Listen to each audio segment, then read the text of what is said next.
Сәлеметсіздер ме оқушылар? Бүгінгі біздің өтетін тақырыбымыз Асқар Алтайдың прописка әңгімесі, оқығаннан кейінгі туған ой. Сабақтың мақсаты кейіпкерлер жүйесінің заманауи жаңашылдығын өзара салыстырып баға беру. Асқар Алтай, прописка шығармасы. Прописка дегеніміз не? Орыс тілінен аударғанда тіркеу, уақытша тіркеу. Мысалы, Қайратов Аман, Қайратұлы, Семей қаласы, физкультурная 9-2, 16 пәтерде тіркелген. Ең алдымен әңгіме бойынша сұрақтарға жауап берейік. Сіздердің алдарыңызда 1974 жылғы прописканың құжаты көрсетілген, яғни прописка тіркеу екен. Ең алдымен әңгіме бойынша сұрақтарға жауап беріп көріңдер. Бірінші, әңгіме неліктен прописка деп аталған? Екінші, қандай себеппен Архат ауылға келе жатыр? Үшінші, неліктен Архат Алматы маңындағы ауылға пропискаға тұра алмады? Шығарманың композициялық құрылымына назар аударсақ, оқиғаның басталуы Архаттың жолға шығуы. Өзінің туған ауылы, ол Өскемен, Самар, осы Зайсан жаққа жолға шықты. Оқиғаның байланысы боранның басталуы. Бұл Өскемен қаласынан Самарға қарай жолға шыққан кезде боран басталады. Не? Бұл оқиғаның байланысы екен. Оқиғаның дамуы осы боран кезінде автобус аударылып, жолда жолаушылар қалып қояды. Осы автобус аударылғаннан кейін бұлар әзер деген автобустарын жолға салып ап шығады. Міне осы жер, осы кезде 3 жолаушы жігіт автобустан жүргеніне қарамай кетіп қалатын кезі бар. Осылар оқиғаның дамуы екен. Енді шарықтау шегі ертістен өте алмай, өзінің туған жері Зайсанға жете алмай, қайтадан Архаттың Самарға қайтадан қайтуы. Бұл оқиғаның шарықтау шегі екен, балалар. Әңгімедегі кейіпкерлерді, ол басты кейіпкер Архат. Архаттың үлкен ағасы, ол Зайсанда тұратын. Жеңгесі Николай бригадир, Дәурен, Қақатаев, дәрігер жездесі, Базиев капитан, шофер, жігіттер, жас балалы келіншек автобустың ішіндегі, қартаң әйел автобустың ішіндегі, егде ер адам, бұлардың барлығы автобус ішіндегі адамдар екен. Әңгіменің кейіпкерлері. Кейіпкер жүйесінің заманауи жаңашылдығын өзара салыстырып баға берсек, Архат пен жездесін, Архат пен алаңға шыққан жастарды, Архат пен Қақатаевты, Архат пен шоферді алуға болады. Көтеріліске 18 күні дәрігер жездесін әдейлеп ертіп барып қатысты. Таяқты да жеді, жегізі де. Көңілде ғана әлде қандай алаң, шарасыздығынан алу ғана бар. Ал органдағылар қаскелеңде тергеп тексеріп 3 сағат ұстады. Дәлел болмағандықтан қоя берді деген әңгімеде үзінді бар. Ол Архаттың қайсарлығын байқаймыз осы жерден. Қасындағы жездесі де есесін жібермейтін, елдің болашағы үшін алаңдайтын өткір жастар.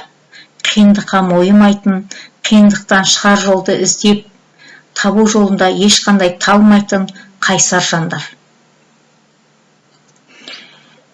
Келесі үзіндіге назар аударайық. Мұнда машина оталмаса да шофер Архат пен тағы бір жігітке автобустың алдын ашуды бұйырды. Ол екеуі ылып ете түскен. Әп-сәтте ұйтқыған боран мен арпалыса тазалаған болып қайта ішке енді. Осы үзіндіде Архат секілді елгезек, жұмысқа мығым жандардың бар екенін аңғартады. Шофердің өзі бүкіл автобустың жолаушыларын басқарып алған.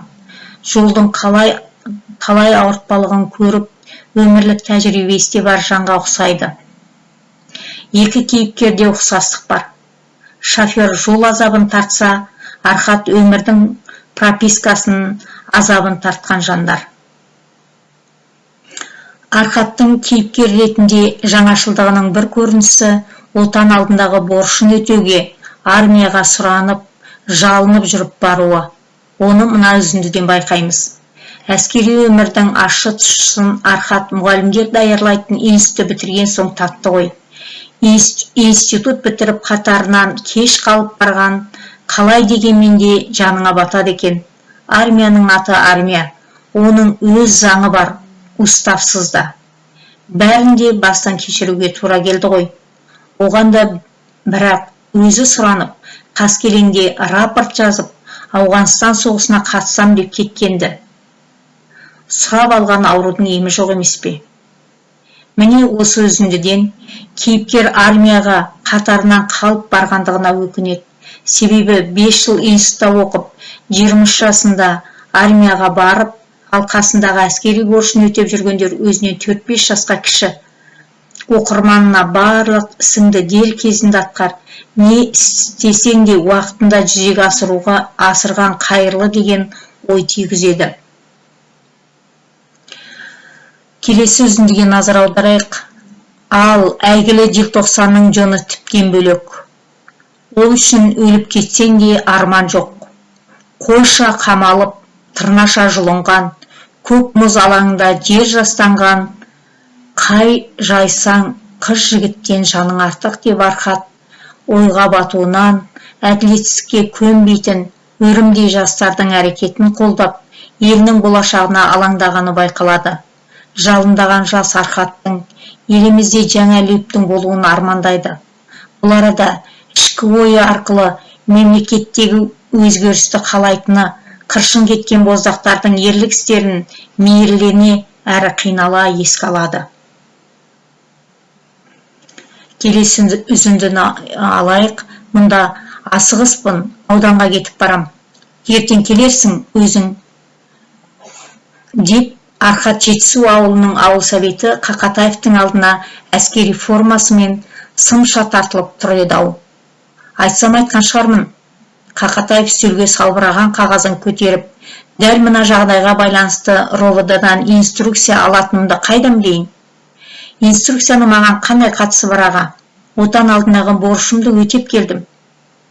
Өз басыңа ештеңе деп тұрғаным жоқ. Әзірге күте тұр. Армиядан енді келсең, әлі пропискаға уақыт бар. Астананың іргесіндегі ауылымыз, декабристердің дүрбелеңі деп Қақатаев күмілжи берді. Сондықтан да сондай инструкция берілген, туса тұр. Деген үзіндідегі Асхат бейнесінен заңды білетін, өз құқығын талап ете алатын өткірлігі көрінсе, Қақатаев шені жоғары болса да, өз инструкциясын Архатқа түсіндіріп бере алмай күмілжи берді. Әлсіздігі көрінеді. Екі кейіпкердің жүйесін, заманауи жаңалшылдығын салыстырсақ, Архат армиядан жаңа келген албырт жас, алдындағы кедергіні жойып, әділдікті жақтаған қайсар, өткір.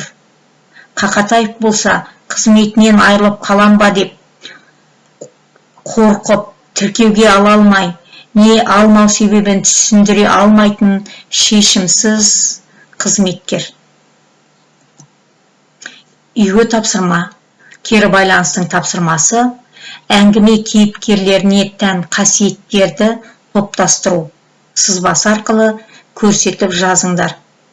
Яғни, әңгіме кейіпкерлеріне тән қасиеттерді топтастырасыңдар, Вен диаграммасын ба, немесе кестемен алуға болады, топтастырып көрсетіп жазасыңдар.